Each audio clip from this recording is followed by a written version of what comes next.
there. So I'm if you can tell by the background, I'm at my mom's house. This is a bedroom at my mom's house. And I was traveling on the ferry, and I to pay a visit here. I won't get into the whole story behind everything, but I took a book with me to read, and I've got a lot of books on the go right now. Um, and this one I kind of started, but I'm coming back to it now. Is Carl Jung's Memories, Dreams, Reflections. Um, and I was thinking about making a blog, um, and talking on the subject of spiritual emergence, spiritual emergency.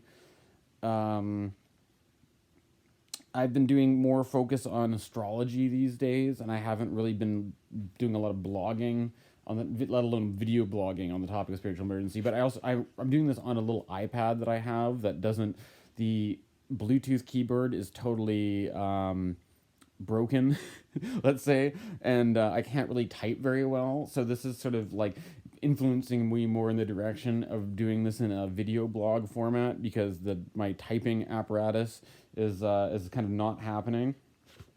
So, anyways, I thought I would record a little video, and I've got a selection here that I'm gonna read.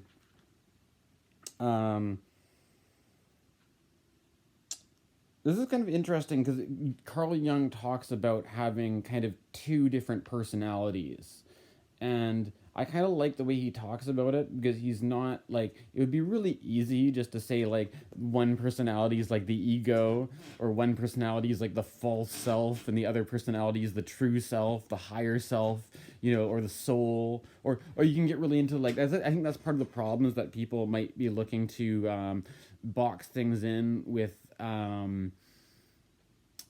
these kind of diagnostic terminology, or like trying to like categorize things in a really linear way, like, oh, this is like the spiritual realm, and this is your soul, and this is your ego, and this is your this and that, and this is like, I don't think it's really, might not be that concrete. And it's important to mind that this is sort of like the act of cartography, the act of map making, and that the map is not the territory necessarily, right? But I like this because Jung himself, rather than labeling it too distinctly, he just says number one and number two, right?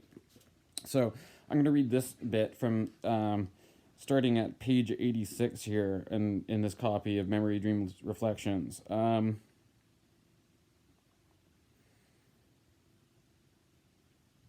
I had, in fact, two different conceptions of myself. Through number one's eyes, I saw myself as a rather disagreeable and moderately gifted young man with vaulting ambitions, an undisciplined temperament, and dubious manners, alternating between naive enthusiasm and fits of childish disappointment. In his innermost essence, a hermit and an obscurantist. On the other hand, number two regarded number one as a difficult and thankless moral task, a lesson that had to be got through somehow, complicated by a variety of faults such as spells of laziness, despondency, depression, inept enthusiasm for ideas, and things that nobody valued. Liable to imaginary friendships, limited prejudice, stupid mathematics, in brackets, I can kind of relate to that, with a lack of understanding for other people, vague and confused in philosophical matters, neither an honest Christian nor anything else. Number two had no definable character at all. He was a vita per acta, born, living, dead, everything in one, a total vision of life.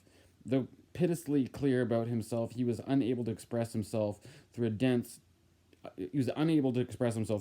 dark medium of number one, though he longed to do so. So number two wants to express himself, but the actual personality that you tend to identify with seems to obstruct the ability to actually do that. When number two predominated, number one was contained and obliterated in him, just as, conversely, number one regarded number two as a region of inner darkness. So, from the point of view of the conscious ego, this other thing is sort of like the dark, scary, shadow, threatening thing. You know what I'm trying to say? Yeah. Number two felt that any conceivable expression of himself would be like a stone thrown over the edge of the world, dropping soundlessly into infinite night. So there's this whole thing that you're trying to express something, but it doesn't seem to hit anything that resounds. It's sort of you're just throwing stones over the edge of the cliff, and no one's catching them or something, right? Have you ever felt like that before? Um, okay, so dropping soundlessly into infinite night. But in him, number two, light reigned, as in spacious halls of a royal palace, whose high casements open upon a landscape flooded with sunlight. Maybe echoes of St. Teresa's interior castle here. Here were meaning and historical continuity in strong contrast to the incoherent fortuitousness of number one's life, which had no real points of contact with its environment. Number two, on the other hand, felt himself in secret accord with the Middle Ages, as personified by Faust, with the legacy of a past which had obviously stirred Goethe to the depths. For Goethe, too, therefore, and this was my great consolation, number two was a reality. Faust, I now realize, was something of a shock, meant more to me than my beloved gospel according to St. John. There was something in Faust that worked directly on my feelings. John's Christ was strange to me, but stranger. We're kind of getting away from the main point here, and I haven't read Faust yet, so I'm feeling a bit kind of a little bit out of the loop on that one. But the basic premise here is that I think it's like an interesting way to look at the topic when we talk about spiritual emergence, because the word emergence is sort of like a breaking through, a coming out of, and that, like in this line here,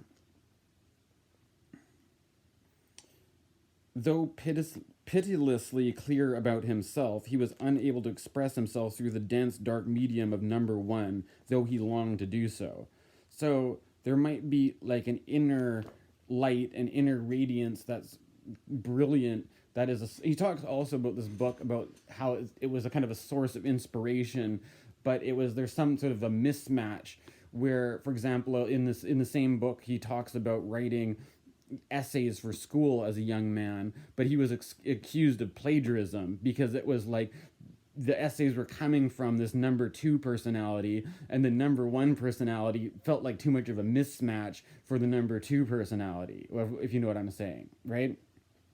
And there's something about when you talk about this in terms of like mental health and spiritual emergence and stuff like that, to me it sort of seems like the breakdown and the breakthrough, you start to ask, okay, so what's breaking down and what's breaking through?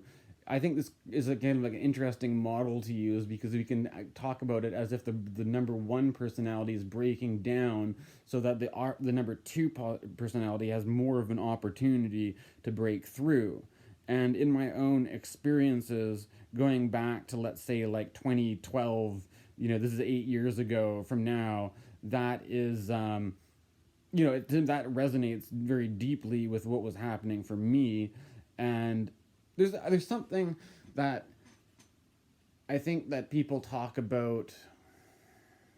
It's sort of where I don't really feel like I'm necessarily, I feel like maybe a bit of a renegade when it comes to this stuff, because when I talk to, well, I'll just say that there's a sentiment that I tend to like pick up in the community around spiritual emergence and mental health. That's like, the isolation, for example, right? It's like, I have to admit, it was a tough one for me for a number of years, and that could be like one of the biggest challenges for a lot of people is the isolation. And it to me, there seems to be too much, though. There's like a certain thing that you want to remedy all the problems with it, right? You want to be like, oh, these people are isolated, so let's get them into community, right? These people are, things are breaking down, so let's give them what they need, not for these things to break down, right? And I mean, to something, and I would remember in the midst of all this, somebody that I met who was sort of like, let's just say in the local community around mental health and stuff like that, she was recommending a book about called, and I have to look at who the author was, but the book was called like Selfhood. But it sort of seemed like the guy's argument was that like the key to having good mental health was like building up the strong sense of self, which is basically what seems like what Jung is talking about here is like building up the number one personality. So it's like strong, it's bulletproof, it doesn't have all these uncertainties and self doubts and all, and it's like it's just the sturdy thing that can get through life from point one to the point you know, from you get through beginning to end without collapsing and having anything emerge out of that, right? And I think that's like how most people conceive of mental health. That is generally what people think about, right?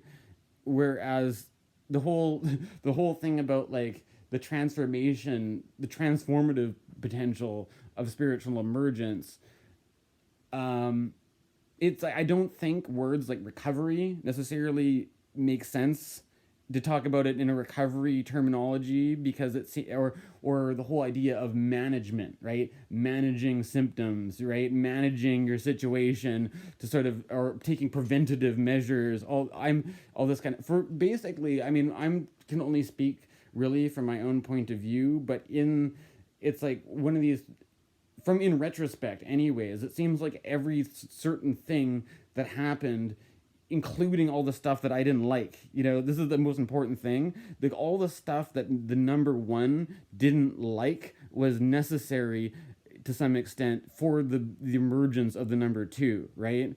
That if the number one got everything it wanted, then you know it would be a question of whether there would really be anything spiritually emergent of in that process at all, really, right? And that the disappointment basically of the number one of it's like everything that was set up to sort of keep that ego going, keep that sort of that one mask, that one sort of or this narrow limited kind of persona in life, to you know everything that's set up to keep that going is fundamentally it when all that starts to fall apart, it can seem like really bad news and it can seem like a big crisis, but like in some way it feels like that is actually orchestrated so that the number two has an opportunity to come to life in this life, right? And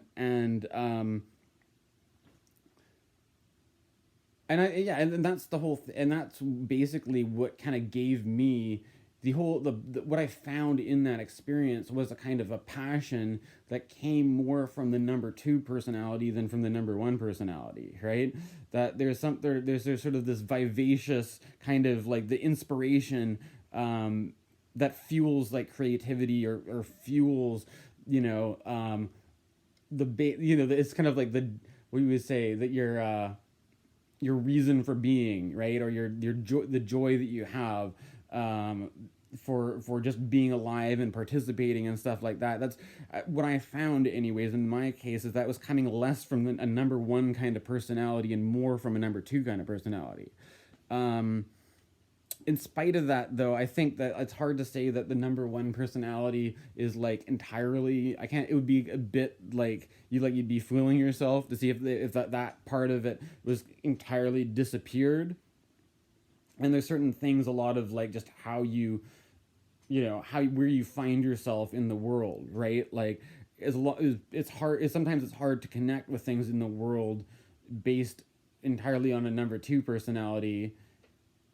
But I mean, for a while, that's actually what I felt like I was doing, because it wasn't like it wasn't my number one personality that was taking me to like group meditations every week, right? Like it wasn't this every for a period of my life, I felt like my number one personality was completely deconstructed, and the only thing I had to go on was the number two personality. And then eventually, you know, things like, let's say, getting back into doing like techno music and stuff like that. Like I like electronic music. Like there might be, you know, there's things like that where perhaps like it's more of like the individual number one personality, because this is of like my like my worldly persona, like how do I connect with worldly things and stuff like this, and how did I grow up, and like culture and all these kinds of things, like that would probably be more, the remaining, number one personality that keeps going. But like if that was there was a certain if I was living all from that place, it just wasn't fulfilling, right? It seems kind of a bit devoid and empty and all this kind of thing. And so it was a necessary kind of breakthrough for that number two personality to come up, which ultimately I feel like is sort of what provides more of a sense of meaning, more of a sense of purpose in life. And I think that's part of the problem with a lot of people is when you talk about, well, I guess, I mean, this is like more of, I don't have all the answers for this. I think I'm kind of like to pose it more of a question, but people are talking about like integration, right? How do you integrate these two things? I think a lot of people are looking for a way in which this number two thing, whether you call that the soul or some sort of deeper spirit or something like that, how does this, how do I give this a home in my daily life, and to make a place for it without feeling like an outcast or a misfit or all this kind of thing. And I think, I mean, ideally, people might talk about how, we have you can have a spiritual community and stuff like this. But a lot of what I found a lot about the time with spiritual community is that even a community which sort of like puts on something about being a spiritual community, a lot of the time, it's hard as hell to get the number two in there. A lot of the time is what I find, anyways, right? Or like maybe, I find it easier if you have like a close connection with a teacher who's really established that kind of, they're really true to that part of themselves, and then you can really connect at that level with somebody. But I've found that most times when you get together in a group, even with people who call themselves spiritual, it's all, even when that situation, spirituality seems like a bit of a no zone, right? And and if you notice, like sometimes it's like, even this book by Jung is great, I find, because it's really relatable, because he talks about that a lot in this book as a young man growing up, that these are things that are very important to him, but whenever he tries to bring it up with other people, it's met with like huge antagonism, or like he just seems to hit all the the triggers, and everybody gets pissed off at him for talking about religious things or things about spirituality, and it's like, even my point of view is that even in spiritual circles, people who present that way can still be, they're just as much as like that as anybody else, and they probably prefer to talk about really mundane, like doing their home renovations or what kind of recipes are good, rather than actually talk about these things, because there's something that's threatening to the number one personality, right? And I think that's also part of the problem, is that, in spiritual emergence, part of the problem, like what I think part of the problem too is, like, I got asked a question, right, in when I was on the radio trying to promote my Emerging Proud event, and it kind of took me off guard because I wasn't really expecting the question, but of like the people who did the radio show seem to have an attitude of a very positive attitude towards spirituality. Like it's a great thing. It brings you inner peace and contentment and joy and happiness, and you manifest all these lovey, creative things. What could be so bad about spirituality? Why would somebody have a spiritual crisis? I was completely unprepared for that question. I just sort of did my best, and but like I think it's there's something here. How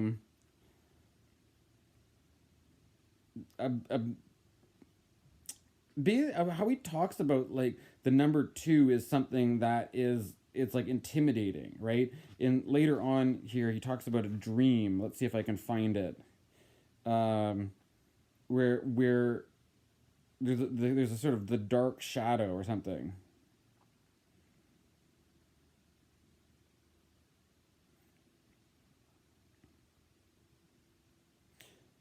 Well, I'll just read this part. I must leave number two behind me. That was clear. But under no circumstances ought I to deny him to myself or declare him invalid. That would have been self-mutilation and would be moreover deprive me of my possibility of explaining the origin of the dreams. There was no doubt in my mind that number two had something to do with the creation of dreams, and that I could easily credit him with the necessary superior intelligence. But I felt myself increasingly identical with number one, and this state proved in turn to be merely a part of the more comprehensive number two, with whom, for that very reason, I could no longer feel myself identical. He was indeed a spectre, a spirit who could hold his own against the world of darkness. This was something I had known before the dream, and even at the time, sure, blah blah blah. It's not quite what I was looking for, but there's this basic. Here it is. Backtrack a bit. Now I knew that number one was the bearer of the light, and number two followed him like a shadow. My task was to shield the light and not look back at the Viva Paracta. This was evidently a forbidden realm of light of a different sort. I must go forward against the storm, which sought to thrust me back into the immeasurable darkness of a world where one is aware of nothing except the surfaces of things in the background. In the role of number one, I had to go forward into study, money making, responsibilities, entanglements, confusions, errors, submissions, defeats. The storm pushing me against me was time, ceaselessly flowing into the past, which was just as ceaseless as the dog ceaselessly, which just as ceaselessly dogs our heels. It exerts a mighty suction which greedily draws everything living into itself.